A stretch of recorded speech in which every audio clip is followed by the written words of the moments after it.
Apakah kita sendiri di alam semesta ini? Atau sebenarnya ada alam semesta lain selain alam semesta kita? Saksikan terus di Tusi Story.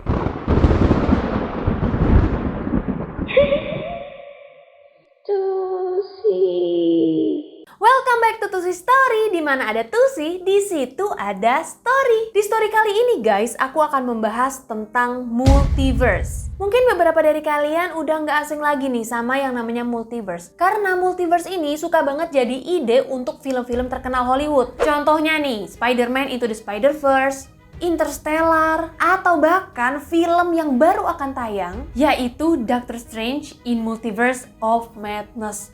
Nah, dari judulnya aja ini udah ada multiverse-nya guys. Terima kasih untuk Evelyn yang udah request topik multiverse ini, topik yang membuat otak aku berputar 360 derajat alias gila guys. FYI yang akan aku bawain kali ini baru kulitnya doang guys, baru permukaannya aja. Video ini sengaja aku buat singkat padat jelas biar mudah dimengerti dan gak ngebosenin. Dan kalau misalkan aku ada salah pengucapan atau salah informasi, jangan dibully guys. Apalagi nih kalau misalkan ada teman-teman astronom atau teman-teman fisikawan yang nonton video aku, mendingan kalian kasih masukan aja atau kasih pendapat di komen, ya kan? Nah daripada penasaran guys, kira-kira apa sih emang yang aku bahas? Mendingan langsung aja kita mulai. Tapi seperti biasa, terus dukung channel aku dengan klik tombol subscribe dan juga nyalain notifikasinya biar kalian semua tahu kalau aku upload video baru. And now, let the story begin.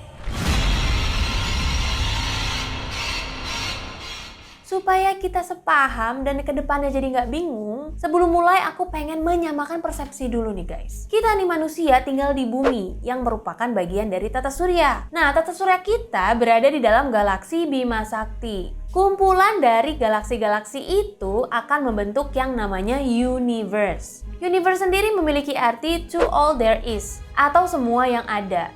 Tapi universe juga memiliki arti lain guys, yaitu all we can see atau yang hanya bisa kita lihat aja. Nah dari sini muncul pertanyaan guys, sebenarnya ada apa sih di luar universe kita? Di luar yang bisa kita amati? Apakah ada universe lain? Untuk mengetahui jawaban tersebut, kita harus mengetahui dulu nih asal muasal universe atau alam semesta. Pada awal abad 20, seorang astronom bernama Edwin Hubble lagi main-main nih guys sama teropongnya yang mahal itu. Dia lagi ngeliat gitu keluar angkasa. Nah waktu lagi mengamati langit, dia menyadari sesuatu. Galaksi-galaksi yang dia lihat ini terlihat bergerak dan semakin lama semakin menjauh. Nah, dari situlah muncul teori bahwa universe atau alam semesta terus berkembang. Nah, kalau terus berkembang nih, pasti jauh di masa lalu ada masa di mana semua galaksi saling berdekatan. Yang menandakan bahwa universe kita cuma berupa satu titik padat aja. Mulai dari satu titik kecil itu, tiba-tiba universe kita berkembang dengan sangat cepat, nggak sampai sepersekian detik, sampai membuat ledakan besar yang akhirnya membuat universe yang sekarang kita tinggalin ini.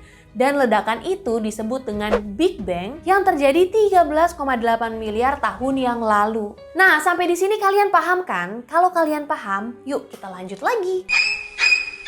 Dengan teknologi yang kita punya sekarang ini, kita cuma bisa mengobserv 46,5 miliar kecepatan cahaya dari bumi dan bumi sebagai intinya. Nah, FYI, kecepatan cahaya itu jarak ya guys, bukan waktu. Dengan kata lain, universe atau segala hal yang ada cuma berjarak 46,5 miliar kecepatan cahaya dari bumi. Jadi nih, kalau misalkan kita terbang 46,5 miliar kecepatan cahaya keluar dari bumi, kira-kira di ujungnya bakal ada apa guys? Bahkan sebelum Big Bang terjadi tuh sebenarnya ada apa? Jawaban tersimpel yang dipercaya sampai sekarang adalah nihil. Gak ada apa-apa guys. Gak ada waktu, gak ada kehidupan, pokoknya kosong gak ada apa-apa. Tapi banyak astrofisikawan dan juga theoretical fisikawan yang gak puas dengan jawaban tersebut. Mereka berpendapat bahwa universe kita bukan satu-satunya universe. Salah satu dari fisikawan tersebut bernama Alan Guth, yang merupakan salah satu pencetus ide mengenai multiverse. Nah, Alan Guth dan juga timnya menemukan sebuah teori yang bernama Eternal Inflation Theory atau teori inflasi abadi, yaitu sebuah gagasan yang mengatakan bahwa universe kita adalah homogen. Nah, Kok bisa universe itu homogen? Maksudnya tuh apa? Jadi guys, di luar angkasa, untuk mengukur semacam cahaya atau temperatur, kita menggunakan yang namanya Cosmic Microwave Background Radiation atau CMB. Dan apabila kita mengambil sampel dari satu ujung universe dan dibandingkan dengan ujung lainnya, hasilnya akan sama guys, yaitu 2,7 derajat Kelvin atau minus 270 derajat Celcius. Nah, hal ini menguatkan teori Big Bang, di mana universe kita berasal dari satu sumber titik kecil aja yang kemudian meledak dan terus mengembang, sehingga dari ujung satu ke ujung yang lainnya, CMB-nya sama guys. Selain itu, gue juga mengatakan berdasarkan eternal inflation theory, universe kita senantiasa akan terus berkembang. Dan karena universe kita ini terus berkembang, maka akan terjadi yang namanya Big Bang baru yang menghasilkan universe baru yang ada di dalam inflasi abadi dari universe induk. Dan universe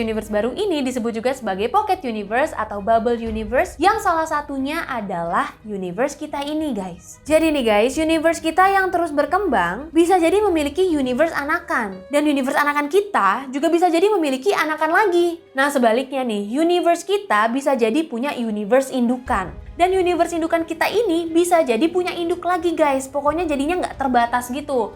Gimana? Kalian jadi pusing nggak kira-kira? Sama, aku juga pusing. Nah pokoknya nih, pada akhirnya pocket universe ini jumlahnya jadi gak terbatas. Pertanyaan selanjutnya, kenapa kita bisa hidup di satu universe ini padahal banyak banget pilihan alternatif universe lain? Balik lagi ke pertanyaan, kalau memang universe ada banyak, kenapa kita bisa ada di universe ini? Apakah semua universe memiliki kehidupan? Dan apakah universe lain mengikuti hukum fisika yang sama seperti kita? Gak usah jauh-jauh guys mikir kenapa kita bisa hidup di universe ini padahal banyak banget universe lain. Mendingan pertanyaannya kita persimpel aja. Kenapa kita bisa tinggal di planet bumi padahal banyak planet lain? Ada 4.354 eksoplanet di luar tata surya kita. Tapi kenapa kita bisa tinggal di bumi? Di tata surya kita. Scientist punya jawabannya guys, yaitu Goldilocks zone atau habitable zone, di mana planet kita, planet bumi, memiliki jarak sempurna dengan bintang terbesar di tata surya kita, yaitu matahari. Jadi dengan jarak yang sempurna, temperatur yang sempurna, muncullah air yang dapat menunjang kehidupan. Tapi guys, planet yang bisa menunjang kehidupan butuh alasan yang lain selain lokasi yang hoki. Kayak magnetic field, kandungan nitrogen, massa planet, dan lain sebagainya. Dan gak semua planet punya komponen yang sama seperti planet bumi. Planet kita terbentuk karena hoki terus. Emang terdengar kayak random kan?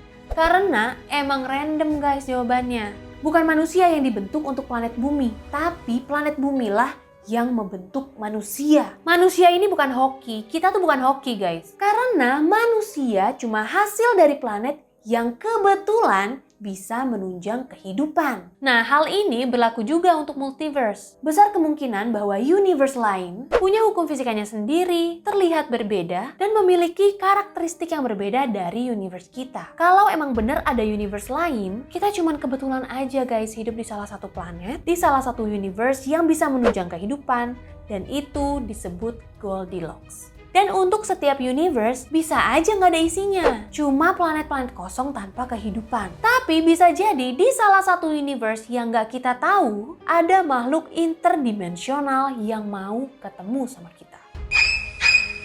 Sebenarnya nih, kita bisa aja guys main-main ke universe lain. Karena kata Neil deGrasse Tyson, dua universe bisa aja terhubung kalau kita menemukan yang namanya tunnel atau wormhole. Tapi hal itu bisa jadi berbahaya. Karena jika dua universe ini memiliki hukum fisika yang berbeda, saat kita nyampe di universe yang lain, kita bisa berubah menjadi gumpalan slime.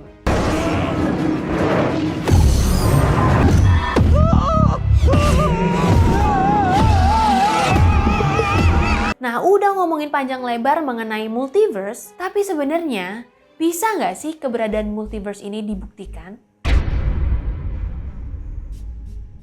Peneliti mengatakan, sampai sekarang kemungkinan kita untuk membuktikan kalau ada universe lain apabila pocket universe kita bertabrakan dengan pocket universe lain. Barulah kita bisa mengukur efek tabrakan dan punya bukti kalau ada universe lain. Ya iyalah guys, kalau misalkan ada hantu, kita juga nggak percaya karena kita nggak bisa lihat. Tapi kalau tiba-tiba ada yang nyenggol gini padahal nggak ada siapa-siapa, kita juga tahu itu ada hantu. Ya kalau misalkan kita ngebayangin ya, universe kita bertabrakan dengan universe lain, emang serem banget guys. Itu bisa meledak, bisa terjadi lagi Big Bang. Tapi ternyata nggak juga guys. Nggak seperti yang aku pikirkan. Atau yang kalian pikirkan juga. Bisa aja jadinya cuma benturan kecil yang bikin universe ini lecet. Karena ternyata nih, di awal tahun 2000-an, ada alat CMB yang membawa hasil mengejutkan. Ternyata ada bagian besar di Eridanus Constellation yang dinginnya nggak wajar. Lebih dingin dari 2,7 Kelvin kayak yang tadi aku bilang. Ingat juga kan guys, tadi aku bilang kalau universe kita ini homogen. Ukuran CMB-nya sama semua.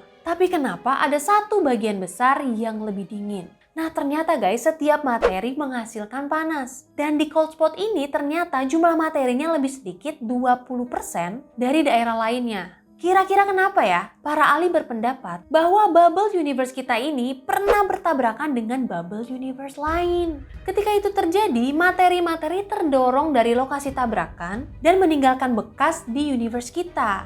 Kayak bengkak gitu loh guys.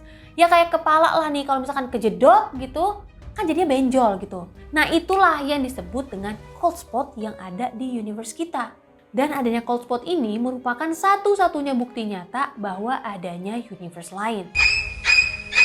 Meskipun udah ada yang namanya eternal inflation theory, cold spot, bahkan film-film tentang multiverse tuh udah banyak banget. Keberadaan multiverse ini masih berupa teori guys. Yang bahkan nih belum menjadi suatu hipotesa sendiri. Manusia belum bisa membuktikan secara langsung kalau multiverse benar-benar ada. Dan kalau misalkan multiverse itu beneran ada, hasilnya akan mengagumkan tapi juga menakutkan. Akan ada universe yang sama kayak kita guys. Kita bakal punya kembaran. Yang kembar aja bakal punya kembaran lagi. Bisa jadi akan ada universe di mana tupai menjadi penguasa dan manusia jadi babunya. Atau bisa jadi nih, film-film tentang multiverse yang kalian tonton benar-benar ada. That man's an imposter. That man is the imposter. There can't be two Spider-Men. Itulah tadi guys teori tentang multiverse, teori yang benar-benar bikin otak. Gimana nih guys, setelah penjelasan panjang lebar tadi, apakah kalian semua mengerti? Kalau misalkan kalian belum mengerti dan kalian punya banyak pertanyaan tentang universe, mendingan kita open discuss aja guys. Langsung aja tulis pertanyaan kalian di komen, biar nanti dijawab sama yang ngerti sama pertanyaan kalian, bukan sama aku. Segitu dulu tuh story untuk kali ini. Terima kasih untuk kalian yang udah nonton. Dan kalau kalian suka sama video ini, boleh banget guys, langsung aja di-share ke teman-teman kalian. Nah kalau kalian mau nonton video lain yang gak kalah menegangkan dan gak kalah seru, langsung aja diklik video selanjutnya. Jangan lupa like video ini dan juga subscribe channel aku. To say pamit, see you guys on the next video and